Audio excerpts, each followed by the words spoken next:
Hey, it's Drew Nizer with another Wednesday Wisdom. And when you're thinking about positioning, you might be wondering, how the heck do we measure it in order to know, is this a good positioning or a bad positioning? Fortunately for you, we've got some amazing partners at CMO Huddles, including Bob Wright from Firebrick.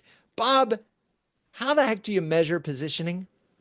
I think it's really, really important to measure positioning, number one. And the way I look at positioning, measure positioning actually is in three categories. Number one, revenue.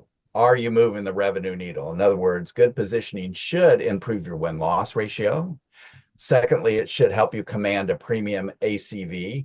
And third, it also should help you with your expansion rates, driving CLV. From a category perspective, are the market analysts beginning to pick up your language and your viewpoint? And are you moving up in the proper direction in the magic quadrant or in the Forrester wave? And then there's one third one you can't forget. Are all your employees and executives echoing the same messages? Are you speaking with one voice? And boy, do we see this not happening in a lot of places. But I want to go through the first three really quickly. So, revenue, obviously, now you're speaking the language of the business. Everybody wants to increase revenue, and part of that is win-loss ratio. And let's face it, the stronger, and I'm going to use the word brand, but the stronger that you are differentiated, the more likely you're going to win, assuming you're in the right pitches. That one's relatively easy. Premium AC that we've talked a lot about in terms of pricing power and how differentiation and the strength of a brand can drive pricing power. Let's talk about that just quickly from a positioning standpoint.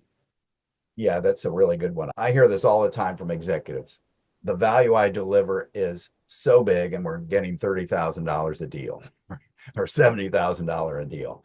What good positioning can do, it can articulate the transformational value of your technology that justifies, the $1 million price tag, if you will. And also, what's good positioning does is it hops you up to an executive level that perhaps has a bigger budget. So, good positioning can help you hop up to an executive level buyer that has a budget and also more clearly articulate the transformational value of your solution.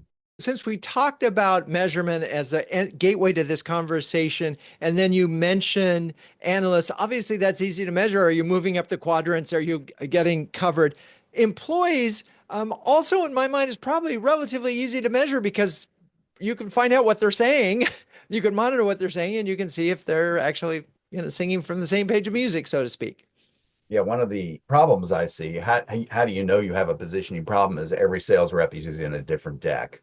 So what's really, really important, if your positioning is working really, really well, that the reps actually want to use it because it's making an impact in their sales cycle. So it's really important from the marketing organization to keep very close connection with the field sales organization.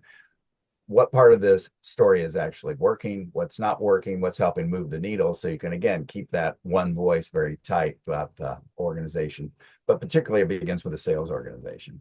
I love it. All right. We need a positioning and we can measure its effectiveness. So if you're a B2B CMO who can share, care, and dare with the best of them and does have a fantastic positioning or needs to think about it more, do yourself a favor. Check out CMOHuddles.com. We have an amazing community of CMO leaders, plus some fantastic partners like Bob Wright from Firebrick. Thank you, Bob. That's Thank your you, Drew. Wednesday wisdom. I'm Drew Nizer. Peace out.